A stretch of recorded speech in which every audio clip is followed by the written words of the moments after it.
Hello friends, my name is Manoj Kumar and you are watching your English channel English with Monu show. आज की class में मैं आपके लिए लेके आया हूँ डायरेक्ट इनडायरेक्ट जो हमारा चल रहा था उसी का इम्पेरेटिव सेंटेंस जो होता है उसके अकॉर्डिंग और डायरेक्ट इनडायरेक्ट कैसे फॉर्मेट किए जाते हैं। ठीक है, इससे पहले हम लोग असर्टिव सेंटेंस और इंटरोगेटिव सेंटेंस डिस्कस कर चुके हैं। ओके, तो शुरू करते हैं। इम्पेरेटिव सेंटेंस क्या होता है पहले तो ये समझना ज़रूरी है। वो सेंटेंस जिनमें हमारा सब्जेक्ट जो है वो हिडन रहता है, दूसरा जिसमें order, request, suggestion, advice, direction या फिर कमांड का भाव होता है, यानी जिसमें सलाह, सुझाव या किसी प्रकार की रिक्वेस्ट की जाए, निवेदन या फिर किसी प्रकार का ऑर्डर दिया जाए। ठीक है, ये सारे के सारे जो भाव होते हैं ये किस में दिए जाते हैं? इम्पेरेटिव सेंटेंस में। पहली बात। दूसरी बात, इसमें जो हमारा सब्जेक्ट होता है वो हिडन रहता है, वो हमारा छुपा हुआ रहता है। ऑलवेज वो सेकंड पर्सन होता है, आप ये कह सकते हैं वो सेकंड पर्सन होता है, क्योंकि ऑर्डर किसको दिया जाता है? सेकंड पर्सन को। या फिर रिक्वेस्ट किससे की जाती है? सजेशन किसको दिया जाता है? कमांड किसको दी जाती है? सेकंड पर्सन को। ठीक है, सामने वाले को। तो हमेशा सेकंड पर्सन यानी यू हमारा ऑलवेज क्या होता है? इसमें सब्जेक्ट होता है जो कि छुपा हुआ होता है, लिखा नहीं जाता है। जैसे पहला सेंटेंस दिया गया है, she said to Rahul please bring my book. अब यहाँ पे ये जो क्लॉज नंबर सेकंड है, यानी जिसे हम रिपोर्टेड स्पीच कहते हैं, इसमें देखिए सब्जेक्ट नहीं है, ब्रिंग माई बुक। ठीक है, तो इस तरीके से हमने देखा कि सब्जेक्ट हिडन रहता है। तो किस तरीके से बनाएंगे ये इंपॉर्टेंट है। ठीक, तो देखिए हमें करना क्या होता है, जिस तरीके से हम सेड टू को टोल्ड में बदल देते थे असर्टिव सेंटेंस में, जब भी असर्टिव सेंटेंस आते तो हम सेड टू को टोल्ड में बदल देते थे, और उसके बाद में जब भी सेंटेंस हमारे इंटरोगेटिव सेंटेंस में होते थे तो हम क्या करते थे? सेड टू को आस्क्ड में बदल देते थे। ठीक है, या फिर inquired to, wanted to know में बदल देते थे। अब हम क्या करेंगे, जैसा हमारा जैसा हमारा क्लॉज नंबर सेकंड होगा उसी के अकॉर्डिंग ये वर्ब आ जाएगी। जैसे इसमें क्या किया गया है? रिक्वेस्ट की गई है, प्लीज आया, प्लीज ब्रिंग माई बुक। तो यहाँ पे रिक्वेस्ट की गई है, तो यहाँ पे सेड टू की जगह क्या आ जाएगा? रिक्वेस्टेड। ठीक है, तो मैं यहाँ पे लिख रहा हूँ सी रिक्वेस्टेड राहुल। अब यहाँ पे जो हम इस कोमा और इन्वर्टेड कोमा को हटाने के लिए क्या करते थे? दैट का प्रयोग करते थे। ठीक है, यहाँ पे दैट का प्रयोग नहीं करेंगे, डायरेक्ट हम क्या लिख देंगे? अपनी वर्ब लिख देंगे और उससे पहले टू लिख देंगे। ठीक है, he requested Rahul to bring his book.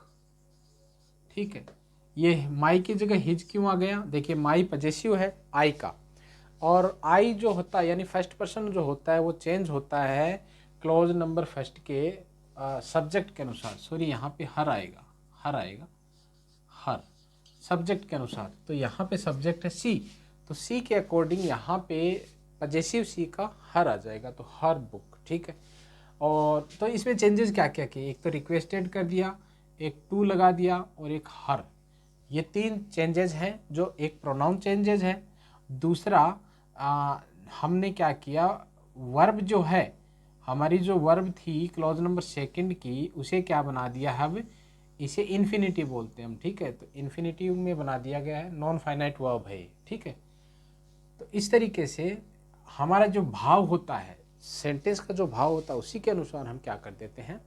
Change कर देते हैं अपने सेंटेंस को। सेकंड वाला देखेंगे, she said to me have a glass of water. देखिए यहाँ पे ऑफर किया जा रहा है, मतलब अगले को पानी के लिए पूछा जा रहा है। ठीक है ना, तो हम इसको कर देंगे offered. She offered me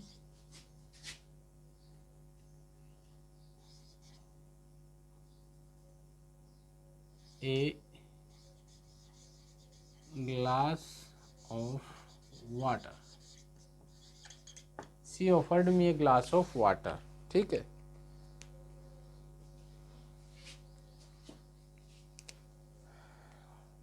okay, second वाला, इससे आगे वाला देखें। देखिए यहाँ पे मैं आप थोड़ा सा समझाने की कोशिश करूँगा। सेड टू की जगह हमने ऑफर्ड कर दिया। क्यों कर दिया? क्योंकि इसका भाव जो है have to a glass of water, यानी एक पानी का ग्लास जो है उसको अगले को ऑफर किया जा रहा है। तो हम क्या कर रहे हैं, इसके भाव के अनुसार यहाँ पे ऑफर्ड कर देंगे। ठीक है, देखिए इनमें से अगर आप कुछ करना चाहो, ऑर्डर, इसमें ऑर्डर नहीं है, रिक्वेस्ट, इसमें रिक्वेस्ट भी नहीं है, इसमें सजेशन है क्या, इसमें सजेशन भी नहीं है, इसमें एडवाइस है क्या, एडवाइस भी नहीं है, डायरेक्शन भी नहीं है, कमांड भी नहीं है। इस तरीके से हम क्या देखते हैं कि कई बार हमारे पास ऐसे सेंटेंस आ जाते हैं जो हमें खुद से उनका जो भाव होता है वो हमें चूज करना होता है, और उसी के अनुसार हमारी वर्ब भी आती है। अब लगाने को तो आप रिक्वेस्ट भी लगा सकते हो, कोई बात नहीं। She requested me to have a glass of water, ऐसा भी आप बना सकते हो, कोई दिक्कत नहीं है। जैसे मैं एक बना कर रखा हूँ, सी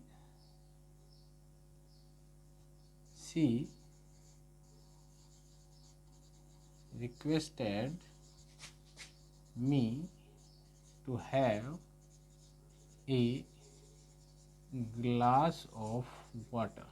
ठीक है, लेकिन जो हमारा मूल इसका सेंस है, जो इसका सेंस होता है ना, वो खो जाता है कहीं ना कहीं। यहाँ पे रिक्वेस्ट नहीं की जा रही है, ठीक है ना।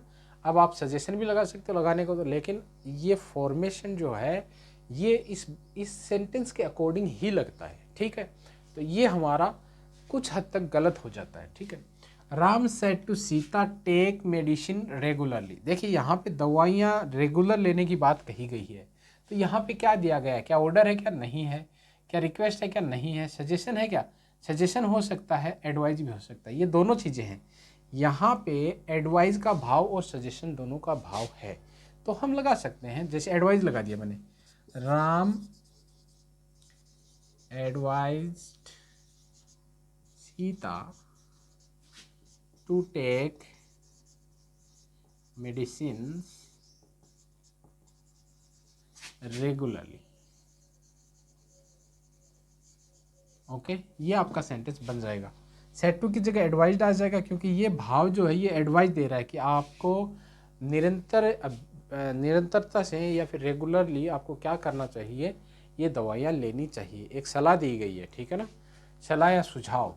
तो यहाँ पे आप एडवाइज कर देंगे। अदरवाइज सजेशन भी कर सकते हैं, ठीक है। She suggested Sita to take medicine regularly, कोई दिक्कत नहीं, ये दोनों सेंटेंस सही है। नेक्स्ट वाला है, I said to Hari don't pluck the flowers. देखिए ये सेंटेंस है ना, दो तरीके से बन सकता है। दोनों तरीके मैं आपको बता दे रहा हूँ, दोनों ही तरीके इंपॉर्टेंट है, ठीक है। पहला तरीका तो है, देखिए इसका भाव समझते हैं, डोंट प्लक द फ्लावर, कि फूलों को मत तोड़ो, ठीक है। तो क्या किया गया है, क्या ऑर्डर है, रिक्वेस्ट है, सजेशन, एडवाइस, डायरेक्शन या कमांड है? यहाँ पे ऑर्डर दिया गया है कि फूलों को मत तोड़ो, ठीक है। आई ordered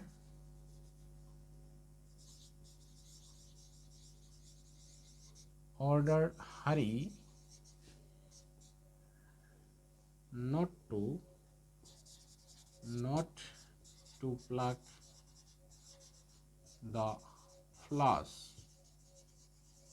ठीक है। एक तो सेंटेंस इस तरीके से बन सकता है। दूसरा किस तरीके से बन सकता है, ये जो ऑर्डर लिखा है यहाँ पे हमें फॉरवर्ड रखना होगा।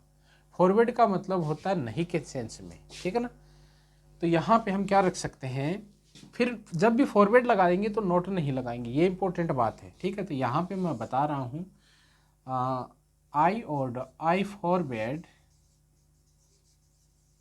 देखिए फॉरवर्ड का मतलब होता है मना करना, तो मना ही किया जा रहा है तो नोट का तो यूज़ करेंगे नहीं। I forward Hari to pluck the flowers.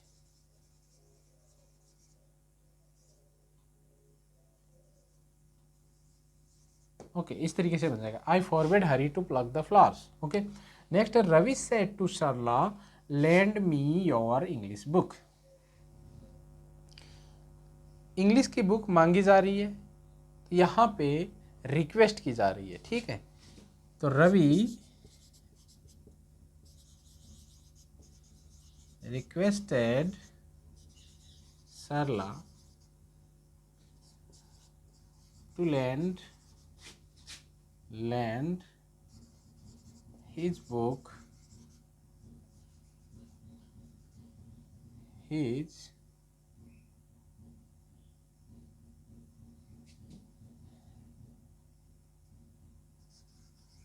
Has English book. Okay okay, इस तरीके से बनेगा ये। यहाँ पे चेंजेस क्या क्या होंगे, देखिए रिक्वेस्टेड क्यों लगा दिया, क्योंकि यहाँ पे रिक्वेस्ट का भाव है तो लगा दिया Ravi requested Sarla. To lend, जब भी वर्ब आती है उसके पहले हम टू लगा देते हैं, ये नियम हमारा कंप्लीट हो गया। और दूसरी बात ये भी कह सकते हैं कि कोमा इन्वर्टेड कोमा को हटा के हमने टू लगा दिया। मी आया है, पजेसिव केस है, तो ये आई का पजेसिव है तो आई चेंज होता है फर्स्ट पर्सन सब्जेक्ट के अनुसार। रवि है तो यहाँ रवि का पजेसिव आ जाएगा हिज। और यहाँ पे सेकंड पर्सन का प्रोनाउन का योवर यानी पजेसिव है तो क्या कर देंगे, सेकंड पर्सन चेंज होता है ऑब्जेक्ट के अनुसार। तो ऑब्जेक्ट है सरला तो हर पजेसिव के सरला का हर हो जाएगा और आगे इंग्लिश बुक। तो इस तरीके से चेंजेस होंगे। See Ravi requested Sarla to lend his her English book. ठीक है, इस तरीके से चेंजेस होंगे। नेक्स्ट है the principal said to student don't make a noise. देखिए ये वाला सेंटेंस ना, ये जितने भी सेंटेंस हैं, जैसे she said to me don't park your car here, teacher said to Mohan don't write on the note and on the table.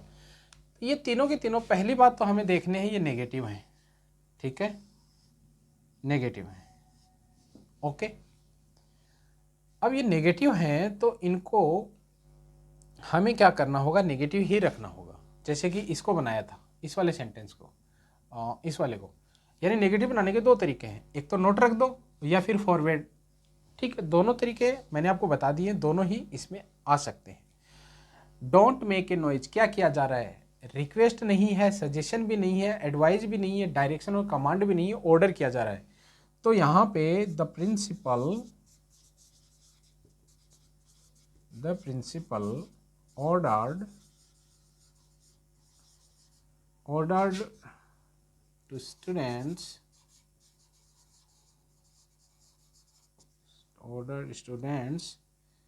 not to make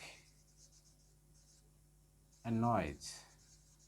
okay, दूसरा तरीका क्या है, ये तीनों के दूसरे तरीके में बाद में लिखूंगा। ठीक है, इसका क्या बनेगा, don't park your car here. क्या किया जा रहा है, ऑर्डर है, रिक्वेस्ट है, सजेशन है, एडवाइस है, डायरेक्शन है, कमांड है। फिर से ऑर्डर दिया जा रहा है कि यहाँ पे पार्क मत करो। ठीक है, कार को, तो she ordered me not to park my car there. ठीक है, इसको कैसे बनाएंगे, don't write on the table, तो टीचर ऑर्डर, कमांडेड भी कर सकते हो, टीचर वाले में कमांडेड भी आ सकता है, ऑर्डर लिख देता हूँ मैं तो खैर, ordered Mohit not to write on the table. Okay, तीनों को समझते हैं एक बार कैसे चेंज किया हमने। द प्रिंसिपल ऑर्डर क्यों आ गया, क्योंकि इसका भाव प्रिंसिपल ऑर्डर दे रहा है कि शोर मत करो। ठीक है, तो ऑर्डर्ड कर दिया, किसको ऑर्डर किया है, स्टूडेंट्स को, तो स्टूडेंट लिख दिया। अब यहाँ पे डोंट आ गया है तो हम क्या कर देंगे, नोट तो पहले लिख देंगे, डू को तो हटा देंगे, क्योंकि आप जानते हैं कि नेगेटिव है ना, तो डू को हटाने का कारण क्या है, जब भी हम इसको यहाँ से पुटअप करते हैं इसके साथ तो उसका भाव चेंज नहीं होता, जबकि हमें क्या करना है, हमें तो भाव चेंज करना है। ठीक है, तो नोट को डू को हटा देंगे, नोट को अकेले को रखेंगे, नोट टू मेक। अब यहाँ पे हमने डू को अगर हटा दिया है तो मेक के साथ टू रखना होता है। क्यों रखना होता है, क्योंकि इसे हमें नॉन फाइनाइट वर्ब बनाना है और आगे एनोइज का ऐसा कैसा रख देंगे। ठीक है, she ordered me not to park my car there.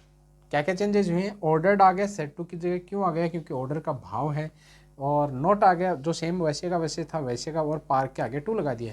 My car there, ये दो चेंजेस हुए हैं। माई क्यों आ गया, क्योंकि योर है, पजेसिव केस है, यू का सेकंड पर्सन है, तो ऑब्जेक्ट क्लोज नंबर फर्स्ट के ऑब्जेक्ट के अनुसार चेंज होगा। सब्जेक्ट ऑब्जेक्ट कौन है, मी, और मी का जो पजेसिव यानी आई का पजेसिव क्या होता है, माई, तो यहाँ पे हमने क्या काम में ले लिया है, माई काम में ले लिया, और हियर का क्या कर दिया, देयर। ओके, ये चेंजेस हो गए। Teacher ordered Mohit not to write on the table. तो टीचर ऑर्डर्ड, यहाँ पे कमांडेड भी कर सकते हैं, कोई दिक्कत नहीं है, ठीक है ना। तो teacher ordered Mohit not to write on the table, वही का वही किया हमने, डू को हटा के नोट रख दिया, टू राइट कर दिया, ओके। और सेम ऐसा कैसा। अब इसको फॉरवर्ड वाले के साथ कैसे बनाएंगे वो भी आप एक बार जरूर समझ लें, ओके। हाँ, the principal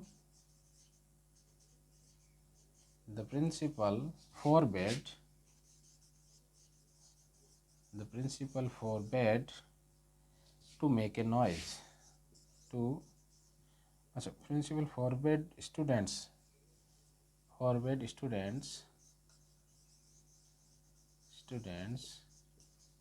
to make a noise, okay. ये वाला बन गया। ये वाला कैसे बनेगा, she forbade me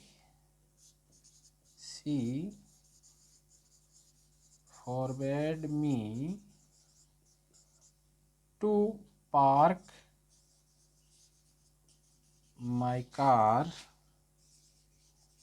there।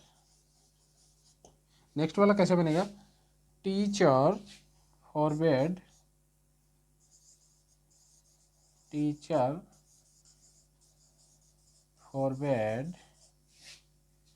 Mohit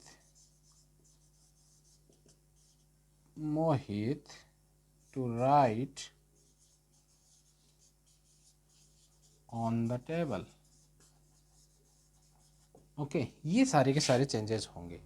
imperative sentence में जितने भी चेंजेस होते हैं उसमें एक चेंज रह गया लेट का। जब भी आपके पास लेट आ जाए तो उसे कैसे चेंज करेंगे, तो नेक्स्ट वाली क्लास में लेट के जितने भी यूजेज हैं वो सारे के सारे मैं लेके हाजिर हो जाऊंगा। तब तक के लिए नमस्कार।